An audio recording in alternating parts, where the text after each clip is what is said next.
Do you have your question ready? Yes. All right, ask away. Okay, I wish the teacher to advise me how to attempt the book To Kill a Mockingbird. All right, Figile, tell me what your problems are, because there's so much to say. I could talk to you about the storyline or the characters or the themes. What do you want to be specific about? Okay, I have a question here. Yes, go for it. Okay, the question says, describe their attempt to make Boo Radley come out and what they learned about him.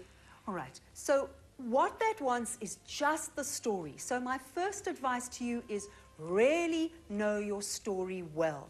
All right, I don't think you've got time tonight to reread it. So I hope you've all made notes while you were studying it.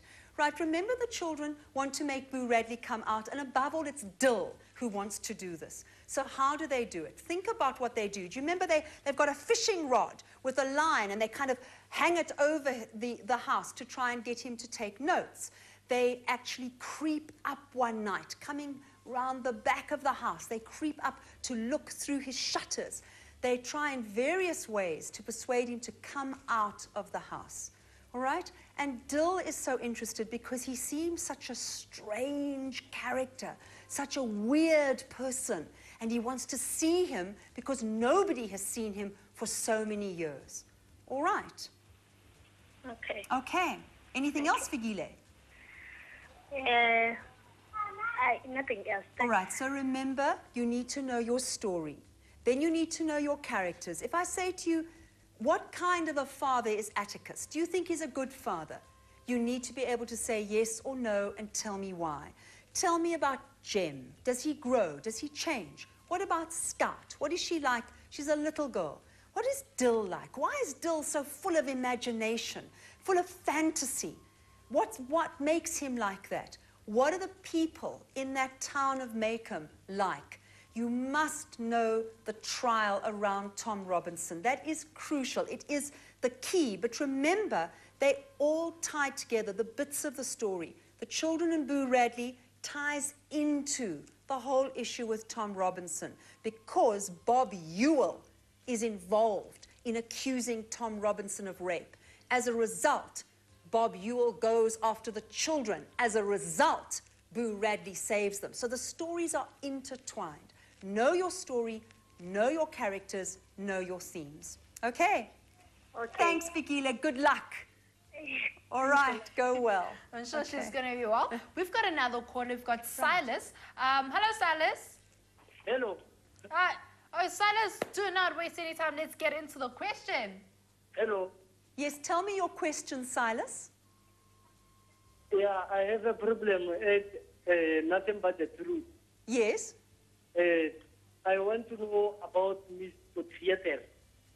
About? Sorry, Amanda? What was the reason she gone to London? Okay, all right. Are you asking about why the girls are going to go to London together, or why the brother went to London in the first place?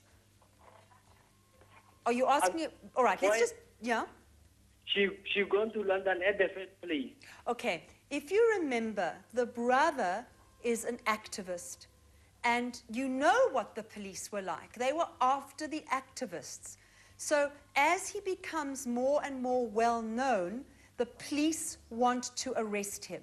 And you know how many of our leaders went into exile. They fled this country, going into exile and staying there, all right? But the question that is asked in the play is why he doesn't come back. After the '94 election, when the other exiles start to come back, why he doesn't come back. Okay? Okay. All right. Anything else? I'm fine. Okay, good. And I hope it goes really well. Are you prepared for tomorrow? Okay, yeah, I'm prepared. Good. Then I hope you remember clearly everything that you've studied, and best of luck.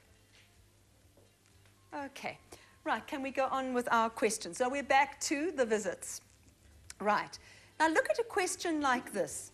In your opinion, should a person give items such as food and money to beggars? Amanda, why don't you answer that? In your opinion, should a person give items such as food and money to beggars?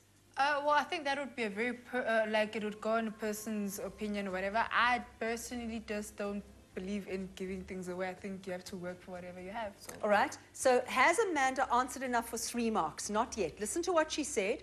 She said, I disagree because I do not believe in giving things away. 1 mark. People must work. They must earn what they get. 2nd mark. Amanda, you would have to add something else. So imagine Amanda sitting in the exam. She answers it in her head first and says, okay, 1 mark, 2 marks. Where's my 3rd mark coming from? And then you need to think of something else. So maybe she could say something like, rather than just giving to people, try to create a job or offer people part-time work or something. She needs to get the 3rd mark. But do exactly what she did. She answered quickly off the top of her head, then checked against the mark allocation.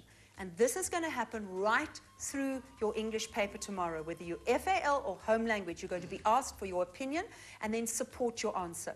Notice in this question, you're supporting your answer from your general knowledge. You are not supporting it necessarily from the story. You can if you want to, but you can support it just as you did from your knowledge and understanding of the world.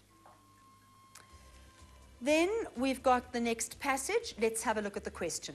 Is the following statement true or false? Please, people, don't write down yes or no. You've been asked, is it true or is it false? So write down true or false. Then support your answer with evidence from the extract. The teacher's a superstitious person. True. Remember I said he had that carrier bag and he was quite kind of afraid of touching it. It was almost as if something terrible would happen. So that's that sick feeling that he has, that something bad will happen. And then you're going to get your marks for true and for your explanation. Refer to those lines. What is the phrase, trying in vain to study? Do you study sometimes, Amanda? Oh, yes. And if you're trying in vain, what does that mean? It's when I'm trying to get it all in. But Right. You cannot write but in the exam. Please say but you're really battling or you're really struggling or it's not working or you can't concentrate or whatever. Now, look at the 2 marks.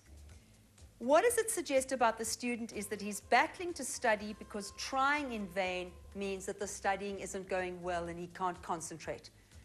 So, 2 marks. We've got a caller. We've got Mpumi on the line. Hi, Mpumi. Hello. Hey, throw your questions straight away. Okay, my question is about the visit. The visit? Yes. Yes. I want to ask, my question is on, it says, on the woman's state visit, why does she cry? Pumi, this is not actually really given to you clearly. She's probably crying because she's frightened of consequences. Remember, the teacher threatens her with the police. Maybe she's frightened of the police and that she will get into trouble. Maybe she's genuinely sad and unhappy. Maybe she's trying to manipulate the teacher. Manipulate comes from the word for your hands. So when you manipulate, you try to control somebody. So suddenly into tears, Amanda, you're so horrible to me. Do you see? Amanda might feel terrible. How are you feeling? I felt like I wanted to move and come comfort you. She wants to come and comfort me. So it could be trying to influence the teacher. She could be genuinely sad and unhappy. She could be frightened that something could go wrong. She could be scared of the police. You need to look at the context, but there are a number of possibilities. Anything else? Okay. And another one, it says, almost immediately after that, why does he hear her loud laughter? Again, we don't know. Now, Amanda, have you ever had the situation where you've, let's say, fallen, and then you turn around and people are laughing, and you immediately think they're laughing at you? Mm-hmm. But they actually weren't. They were just laughing. You feel embarrassed. She could laugh because maybe she's happy to see her friend again. Maybe she says to her friend, I was so worried, I was so upset, but it's actually okay. Look, he gave me the food. She could be pleased. She could be laughing at him and saying, he's such an idiot. He's such a pushover. That stupid man. I got him to give me more food. I cried. we aren't sure. Remember, the story is told to us almost entirely through the way the teacher sees everything that's happening. So he thinks that the woman is laughing at him. He thinks that she is proud of what she's done. She's got him to give her more food. But it might not be that at all. So, Mpumi, it's actually difficult to give you an answer. So you could say she could be relieved, she could be mocking, she could be laughing at him. Okay. Oh, okay. So when they say write an essay type, is it possible if they ask you about the essay? All right. Remember with an essay that you're only given 250 to 300 words. So for me, it's better not to write the essay. It's so short. You need an introduction. Let's say 40 words. Let's just put this here. So let's say in an essay, remember an essay must have an introduction and a body and a conclusion. Let's say your introduction is 40 words. Let's say your conclusion is 60 words. That's already 100 words. Even if you try to write it short, it'll be about 80 words. You've only got 250 to 300. So now you've got to write all the rest of your ideas as quickly and as tight as you possibly can. I think the essay is a hard one to write and get a good mark for. And for the home language students, it's the poetry essay that I don't want you to write either, for exactly the same reason. It's also 250 to 300 words. Okay. Okay. All right. Thank you for phoning and good luck. Okay. Got another call. We still have another call. We've got Unati. Anati, actually, who's from Umtata. Hello, Anati. Hello, Amanda. Hi, ask your question. I've got 3 questions on mending walls. Yes, talk to me. The first question says, who initiates the mending of the wall? All right. All you need to do is to understand initiate. Now, what you need to do, Anati, is just say to yourself, you know what the initial is. Because if I say write down your initials, what are your initials? MA. MA.